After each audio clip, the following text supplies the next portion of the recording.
trick that I'll share with you. I can choose a better way with every little thought I think. If I wake up with a bad attitude, I fill my mind with gratitude. I give thanks for everything with every little thought I think. I can choose to be happy, choose to be free, moment by moment. It's all up to me, 'cause what I think about, I bring about. That's the way it is, and there is no doubt. Day by day, I pave the way with every little thought I think. Hello and welcome. I am so glad you're here. I'm Beth, a creator-based coach with CMH Coaching for Life. I'm here today to help you and those you love create a life you feel grounded and at home in. Think of a life where you feel peace, love for those around you, and in a flow with just enough challenge to keep you happy and creating something wonderful. Sounds like magic, but it's not. You can create that life every single day. You can have a life full of love, excitement, hope, and creation. Our mission at CMH Coaching is to flood the earth with light through compassion, mindfulness, and hope. And I'm going to ask a favor of you. If you like what you see and hear today, think of someone you know that would enjoy and benefit from this message. Our mission is to flood the world with compassion, mindfulness, and hope. Share this with them. But for now, this is time just for you. So settle into whatever you're doing and enjoy this time with the girls, where we create that one awesome, amazing, perfect life every one of us is seeking. What you thinking? What you thinking? What you thinking? What you thinking? You gotta watch your thinking. Watch your thinking. Watch your thinking.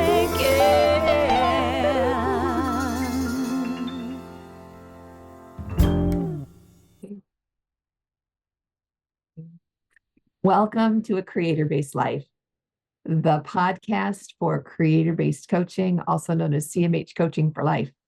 I'm Beth Bitsain-Brooks, and I am here today with Jacine Bonnet. Hi, guys. A wonderful business coach and a creator-based coach, and Jennifer DeRoos, an amazing hypnotherapist and also a creator-based coach. And we are just glad to be here to spend some time with you. Thanks for joining us. It's really great to have you. Today, we're going to talk a little bit about respect. And if I had Aretha Franklin singing R-E-S-P-E-C-T, right? We totally would have her going in the background, but she's not here today. So I'll just give you that little earworm that you can enjoy during the podcast. But I love that song, the tick, tick, tick, tick, tick, tick, tick, tick, goes in the background. It's so much fun. We're going to talk about respect, about what it is and where we feel it and how we see it. And then ultimately, do we find that in ourselves? I had an experience last winter where, maybe it was winter before, where I had COVID and I'd been sick about 3 weeks and had just pretty well just given up and was just feeling really puny about myself and my life and having a big old pity party. And I was doing my morning study and God said to me, respect. And I'm like, respect. Okay, I'll look up respect. Well, and as I looked it up, I felt more and more and more convicted, because over the course of not feeling well, I'd gone from hopeful and faith-filled to pity party mama, and then to dig in the hole and wallowing in the mud and getting down in there to where it wasn't worth nothing to nobody. And I was just busy in my mess.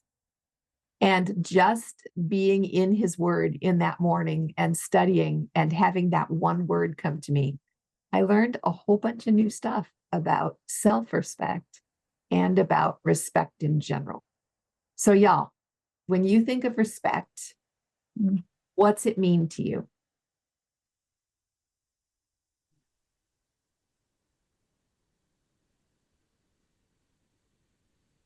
No, I was thinking like esteem, that's a word, or appreciation. Um, Boundaries come to mind. Yeah, boundaries. I could see that. I think of a judge or a person of high office when they come into the room, everybody stands up Mm, as a show of respect. There's mhm. an honor Yeah, involved in yeah. respect, then a recognition of authority involved in respect. What do you think, Jen? Well, you said the word honor. That's what comes to me when I think of respect. It's like almost uh, a sacredness. It's an honoring of something, whether it's an ideal or it's an individual or um, but also on the flip side, when I think of respect, I think of when I have either disrespected somebody or lost respect. I think of betrayal. Oh, yeah. It's like the So betrayal of a dream, right? Of of an understanding of who you thought they were. Yeah, or even just honoring the specialness of a person. Don't disrespect them. Don't dishonor them. Don't betray them Yeah, or that relationship with them. That's just where my mind's going. So I love that. Mhm. Yeah, I love that. When we talked about this in Coaching Clear on Tuesday, and it was really fun because one of the gals in there said, love, that Mhm. respect was equal to love for her. And the honor was there. There was acceptance and affection. But I really love the idea, the ideal of respect. Yeah. And the esteem of respect. Mhm. We take all of those words then and go back to that COVID pity party. It just really had just given up, y'all. It was bad. I don't even think I brushed my teeth in a couple of days. You know, it was just one of those. I'm just giving it all up. And then we apply those words to ourselves. So when we're looking at the sacredness, the honor, the sense of betrayal for not honoring that person ourselves, Mhm. the love. What else did we say? What other words could we apply? Esteem. The Esteem. esteem, that self-esteem, Mhm.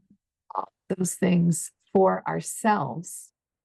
So when with that self, we also come up with an idea of selfishness. Is it Mm. selfish to have self-respect? No, you have to have. Oh, no. Okay, why? Why? I know you feel strongly about that one. Do I? Yeah. Yeah, I can tell right now. I kind of see it as it's almost something. So it's something you give to somebody else, right? You can give it to yourself. You can give it to Is it a somebody else. gift? I think it's kind of a gift because it's almost like love. Like in my counseling world and things like that, they teach you to self love first because they say that you can't truly love another person until you self love.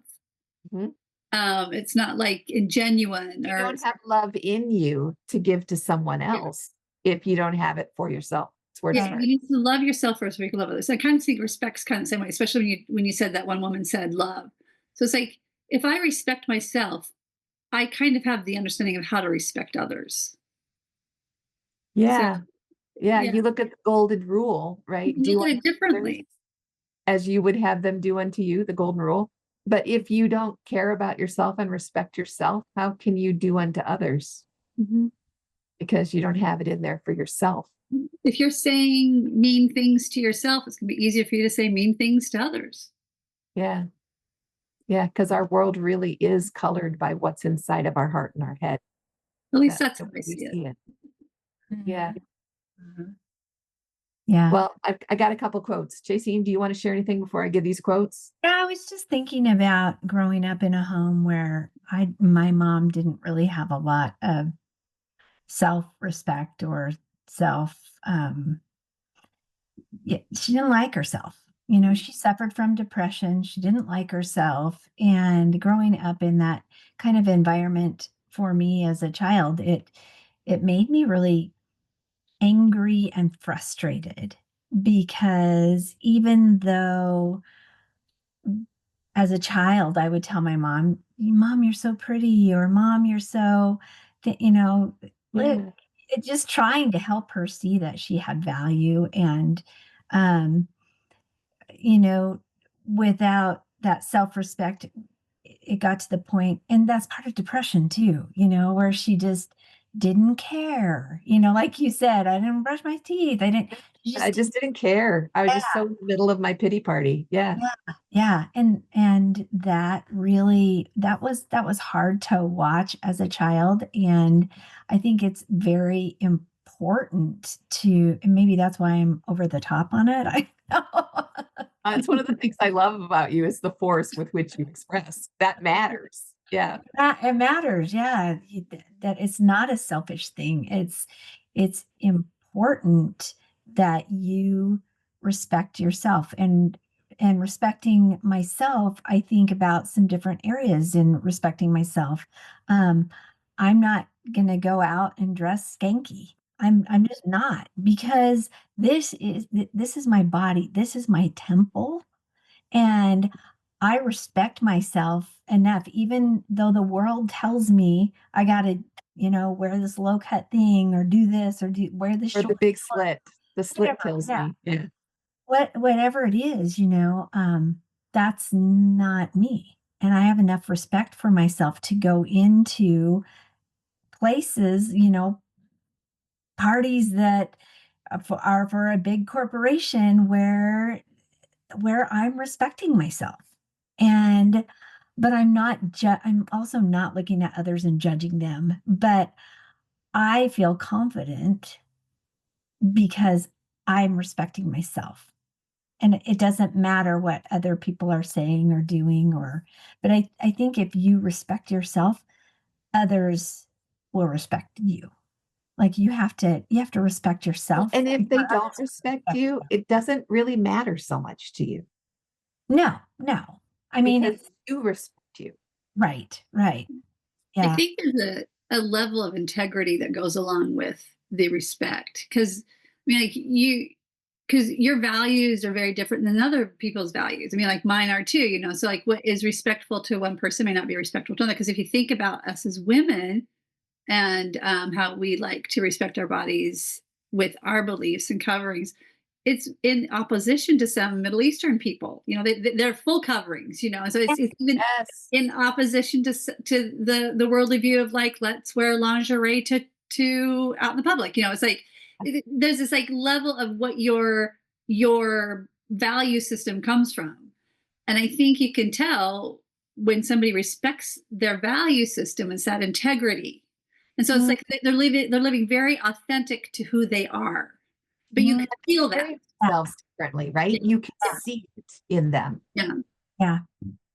So I think Yeah. there's a level of integrity in a respect Mhm. of self and respect of I think others. so too. The And how integrity is people vital and it brings beauty because of that self-respect. That what yeah, you're seeing is their personal integrity, which is so Yeah. beautiful.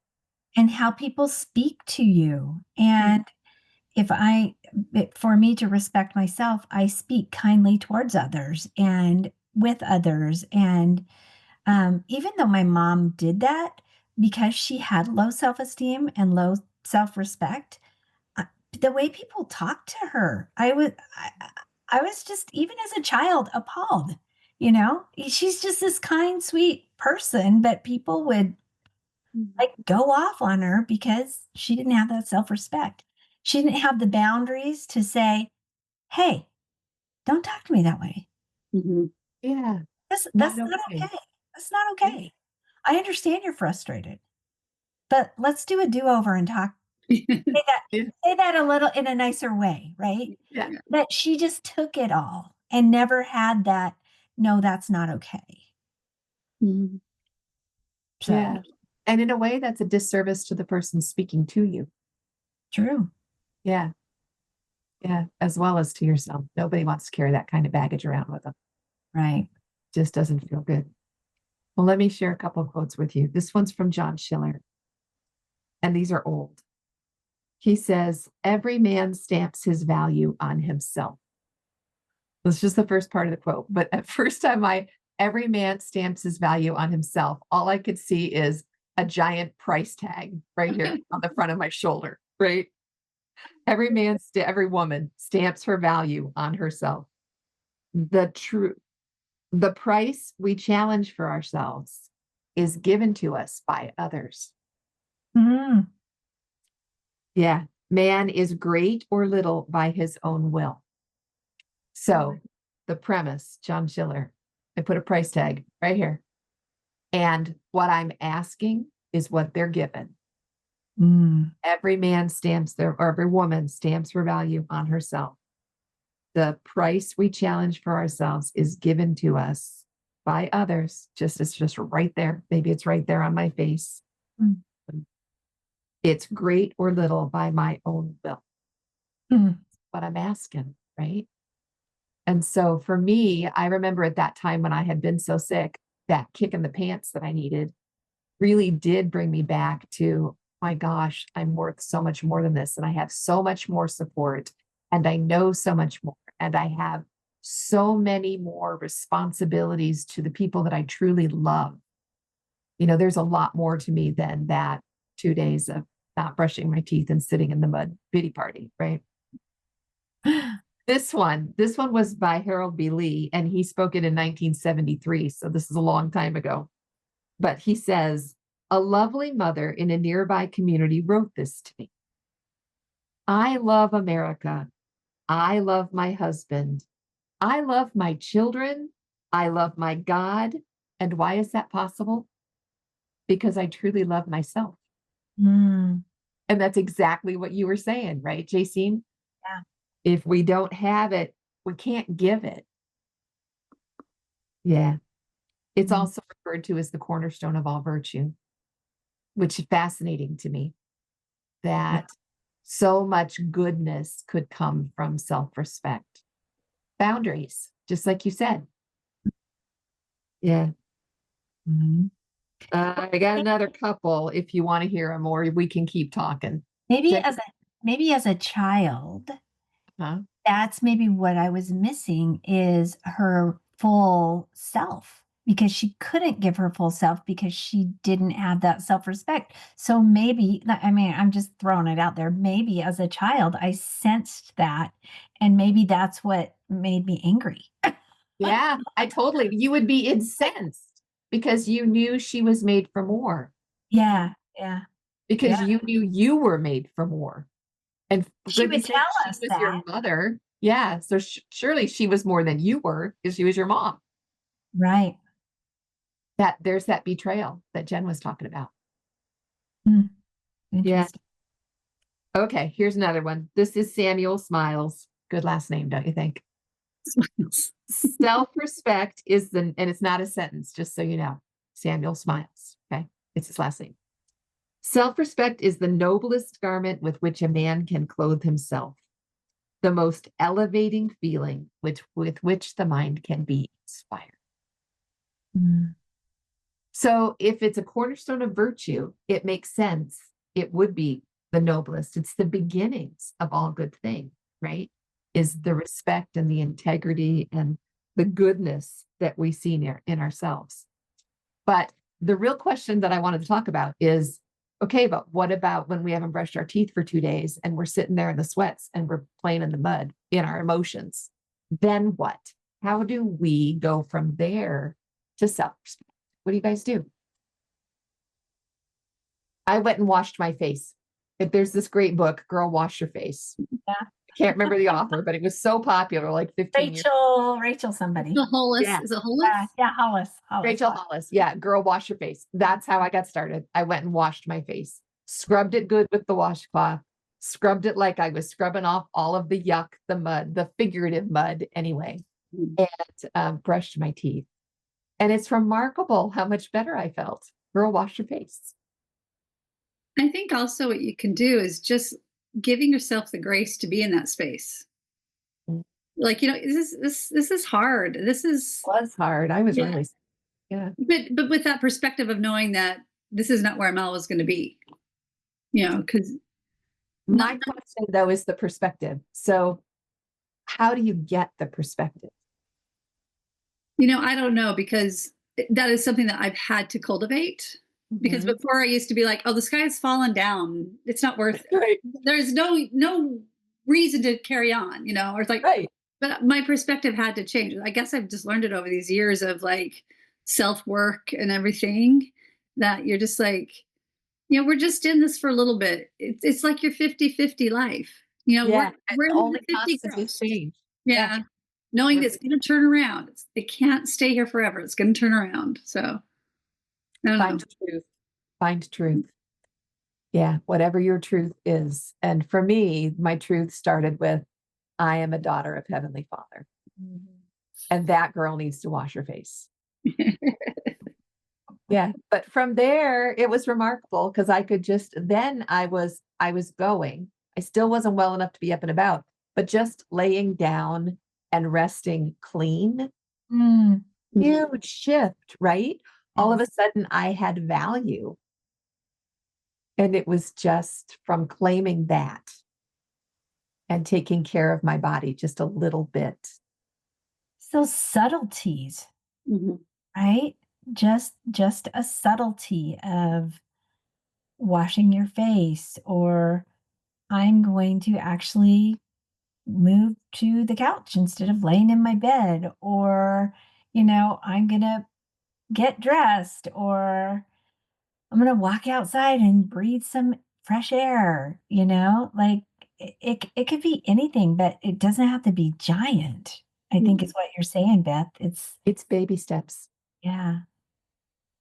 Yeah, it's baby steps. Well, and it changes that neural pathway. We talked Oh, about, let's talk about neural pathways. I love that's my favorite subject. so it changes because, right, when you're in that, the life life is not going to get better. This is horrible. Like I don't even want, how can I go on? I don't want to. That's right. It's that's a pathway that's in your brain, and we have to interrupt the pathway somehow, some way. And I remember doing a Tony Robbins thing, and he said to interrupt that neuro pathway, it's a physical action. So you getting up and washing your face, that's a physical action. He said we could sit there and try and get out of it, but you have to do something physical. And he said it could be as easy as stop. You could do this. You could stomp your foot. Yeah. This. Yeah. Wake up. Where are you? Yeah, Jay come Brown, on, that's not please you. do this. Oh, Okay. Oh yeah, the tap. Yep. Because you bring your prefrontal cortex back online. You'll be like pain, pain, Bring it pain. back. Bring it Yeah. back. Yeah. that tapping. Yeah. So there, it's something small, it's something physical to interrupt that neural pathway so that you can't, and then breathe. That's the second step. Yes. Interrupt it and then breathe so that you can get that air up into your brain. What part of the brain is it, Jen, when we're breathing? When we're breathing, I would just say your whole brain. Oh, Yeah. Yeah. Well, it does. When you're breathing in your sense, you're it's your trying to limb- activate your amygdala. It'll shut down your limbic brain. which will Yeah. calm yourself. Fight or freeze, or yeah. And appease. Yep. Or and appease. So yeah. Yeah. Breathe something good. That made a huge difference to me. I breathing the smell of fresh lemons when I don't feel good. If I've got just cut a lemon to make a cup of hot lemon tea, just smelling that will make me feel better. It's amazing. Mm. Yeah. I love that. Okay. So when you're in that space, needs to be a physical action. Mhm. So can I just make a suggestion? This is something I actually was curious about last week and figured it out. So knowing that Beth is not a math major, okay, I used a little bit of AI. And AI is not always right, but this feels right. So the idea is you can be the shift towards your own self-respect and the self-respect of others by simply giving a smile. Mm. So there's a study that they did that if three people smiled, and each of those three people smiled, and each of those three people smiled, that at the end of the rainbow, the whole world would be smiling, right? It was a positive psychology study, but they didn't give me the number.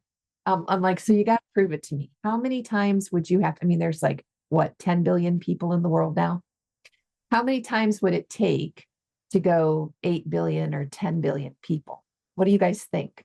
If I smiled at 3 people, and you two are 2 of the 3, and then you went out and you smiled at 3 people, and they smiled at 3 people, how many times would that have to repeat to get to the number 8 to 10 billion?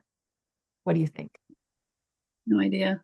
It's probably smaller than we think because it's very similar to that at Super Camp, what we did with you have a rock, paper, scissors challenge. And it was a room of 600 people minimum, probably 1,000, but 600, we'll call it 600. And it was like, you're doing this competition. It's you and the person next to you. Whoever loses, then is that person who won is their biggest advocate. And so you're shouting and choosing, and then you go to the next person and so on. And I thought, oh, this is going to take, 15, 20 minutes. It's going to take a At while. least. There's a lot of people, 600 people. 3 minutes. It was Mhm. over. Right? So I have a feeling this is going to be like that. This is like it a was 3 minute. Yeah. What is it? so much fun. When I ran it through ChatGPT, they came back with this really big exponential equation explaining why it all came. But to go from me to you to the next people that would be smiled at, if we did 21 rounds of that, it would cover the whole earth. Oh, wow. Only 21 rounds? 21 rounds because it's exponential. Yep. So it's actually 3 to the 21st power, which is 3 times 3 times, and each of those numbers go Wow. 21 times. Theoretically, it would reach over 10 billion people. So it would cover everybody in the world.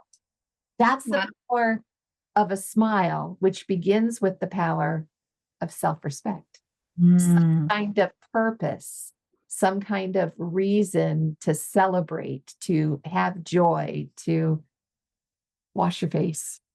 I wouldn't want to smile at somebody if my teeth weren't brushed, wash your face, brush your teeth, smile, and then trust that that smile will cover. You could change the world. At just a little smile, 21 layers of influence. I was blown away. That's crazy. Isn't that amazing? But Mhm. that's the power of one person having their own self-respect, one person understanding why they're here, one person feeling powerful, even in a small way. Mm. Yeah, it's why we each individually are so incredibly important. Because when I'm grumpy, my husband is grumpy.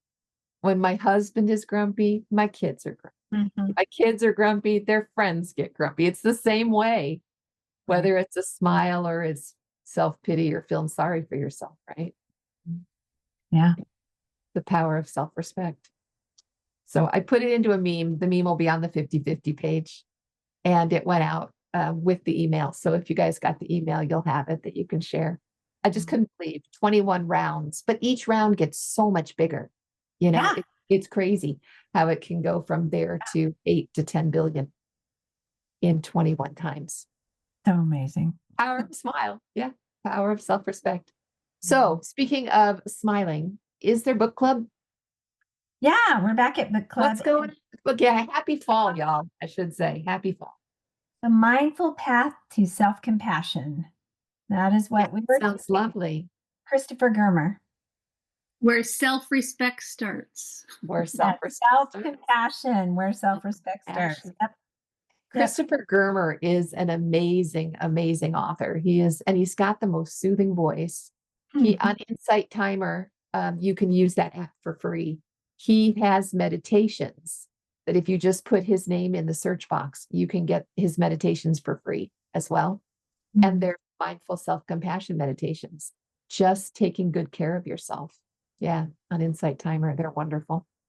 I love it. Tracy, how far are we reading to? Through chapter 4. So that will be through page 100. Okay, so the first 4 chapters for book club. First this 4 week. chapters. Mhm. Sounds wonderful.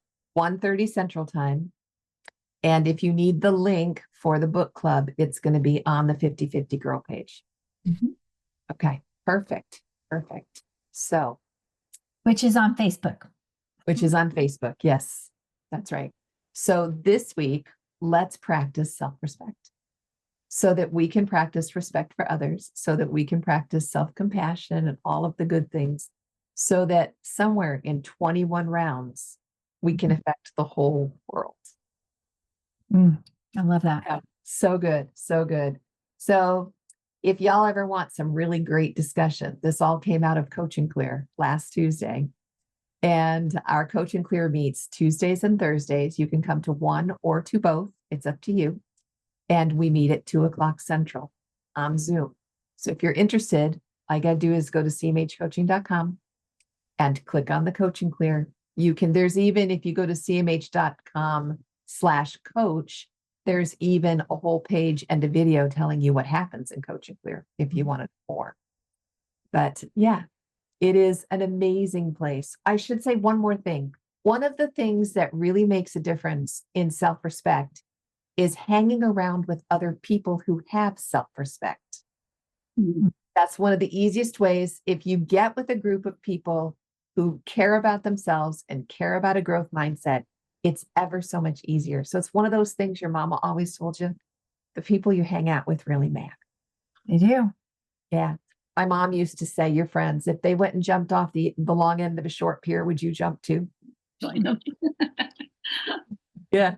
But she knew that the people that I hang with were the people that I would become like. So choose well. And Coach and Clear is a really good way to choose well. It's a beautiful way to make good friends who support each other and care about themselves and care about you. Yeah, it's beautiful. And then there's book club. And then it'll be time for next week's A Creator-Based Life all over again. So come back. And thanks, you guys. It's good to be back, to be able to share. It is. It is. Bye, y'all.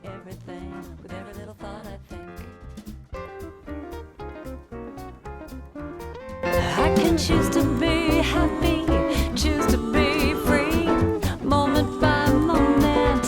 It's all up to me, 'cause what I think about, I bring about. That's the way it is, and there is no doubt. Day by day, I pave the way with every little thought I think. Hey, thanks for joining us today in A Creator-Based Life. I hope you felt that compassion, mindfulness, and hope you came seeking today. You can find more of it at cmhcoaching.com or on Linktree/CMHcoaching. Of course, any social media outlet, we're there too. Because you felt the benefit and light in this message, please invite those you care deeply about to join us. Help us to create a ripple effect across the globe of compassion, mindfulness, and hope. Then we can create a creator-based life together. Have a great week, y'all. We'll talk to you soon. I just fill my mind with gratitude. I give thanks for everything, with every little thought I think.